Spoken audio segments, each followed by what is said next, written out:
શ્રી જહુ માતાજીની પ્રાગટ્ય કથા। વર્ષો પહેલાની આ વાત છે। પાટણ જિલ્લામાં ધાયણોજ કરીને એક ગામ છે। આ ધાયણોજ ગામની પરવાડે એક દરબારોનું ગામ હતું, જેમાં એક દરબારના ઘરે દેવી શક્તિમાં જહુએ અવતાર લીધો। આ દરબારે ત્યારે આ દીકરીનું નામ જસી રાખ્યું। જસી 15 થી 16 વર્ષના થયા ત્યારે બન્યું એવું કે ધાયણોજ ગામમાં એક ધૂળિયો ડોલી કરીને નામચીન ડોલી હતો। આ ધૂળિયો ઢોલ વગાડે એટલે હૈયાના હાલ ખોલી દે તેવો હતો આ ધૂળિયાનો ઢોલ। એક વખત નવરાત્રિના દિવસે ધૂળિયો ગામની પરવાડે આ દરબારોના ગામમાં ઢોલ વગાડવા આવ્યો। રાતના 9 થી 10 વાગ્યે ધૂળિયે ઢોલ વગાડ્યો અને ગામની દીકરીઓએ ગરબા ચાલુ કર્યા। આ દીકરીઓમાં જસી પણ ગરબે રમવા આવી હતી। ગરબે રમતા રમતા રાતના 2 વાગ્યા। એક બાજુ આ ધૂળિયો ઢોલી વગાડતા થાકતો નથી અને આ બાજુ જસી ગરબે રમતા થાકતા નથી। ગામના ચોકમાં રાતે 2 વાગ્યે ધૂળિયાની અને જસીની હળાસળી ચાલુ થઈ। આમ કરતા કરતા રાતના 3 વાગ્યે જસીના બાપાએ કીધું કે જસી હવે ઘરે ચાલો 3 વાગ્યા છે। પણ ગરબાના તાનમાં જસીને કાની સંભળાયું નહીં। થોડીવાર પછી ફરીથી કીધું કે જસી ચાલો ઘરે બહુ મોડું થઈ ગયું છે, પણ જસી તો બસ ગરબામાં જ મગ્ન છે। પરોડિયાના 4 વાગ્યા એટલે જસીની માને કીધું જસી પરોડિયું થયું ચાલો ઘરે। પણ જસીએ સાંભળ્યું નહીં, એટલે જસીની માએ જસીને મેણું માર્યું કે જસી ઘરે ના આવવું હોય તો જાવ ધૂળિયા ડોલીની સાથે, અને જસી આ મેણું ખમી ના શકી। સવારે 6 વાગ્યે ધૂળિયો પોતાના ગામ ધાયણોજ બાજુ રવાના થયો અને જસી ધૂળિયાની પાછળ પાછળ ચાલી આવે છે।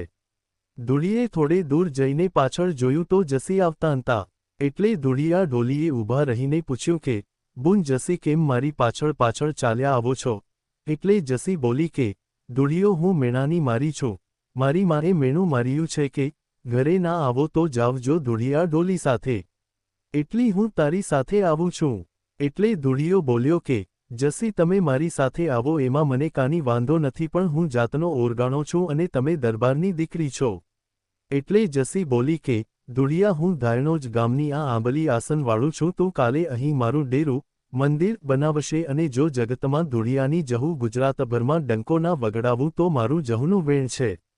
બીજા દિવસે ધૂળિયે ધાયણોજની આંબલીએ 5 ઈંટનું દેરું બનાવ્યું અને અબીલ ગુલાલથી જહુનું મંડાણ માંડ્યું।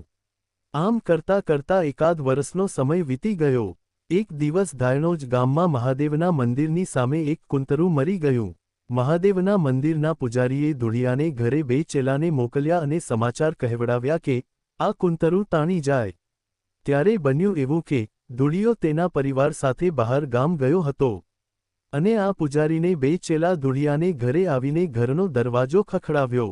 આ બાજુ જહુ માતાએ વિચાર કર્યો કે મારે હવે જાગૃત થવાનો સમય થઈ ગયો છે, એટલે જહુ માતાએ 80 વર્ષની ડોસીનો અવતાર લઈને ધૂળિયાના ઘરનો દરવાજો ખોલ્યો અને કીધું કે શું કામ છે ભાઈ?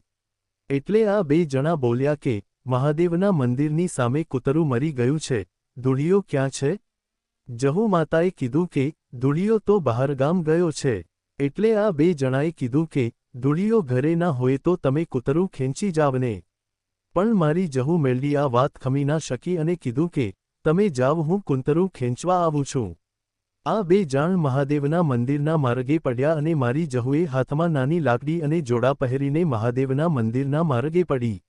મંદિર પાસે જઈને કીધું કે પૂજારી બાપા કૂતરું ક્યાં પડ્યું છે?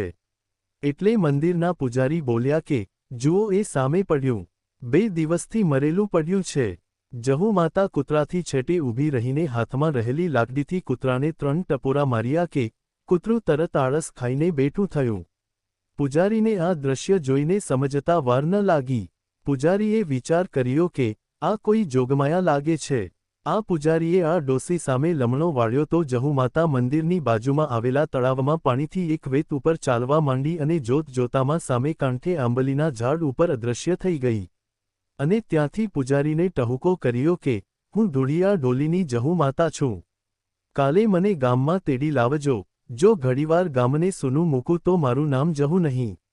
બીજા દિવસે ગામ લોકોએ ભેગા થઈને જહુ માતાને ગામમાં લાવ્યા, અને આજની તારીખે પણ મારી જહુના દીવા ધાયણોજ ગામમાં જળહળે છે। જહુ માતા ગુજરાતના ઘણા ગામમાં પૂજાય છે, પરંતુ તે બધા ગામમાં આ ધાયણોજથી ગયેલી જહુ માતા છે। માં જહુ આપની મનોકામના પૂરી કરે। જય જહું માં।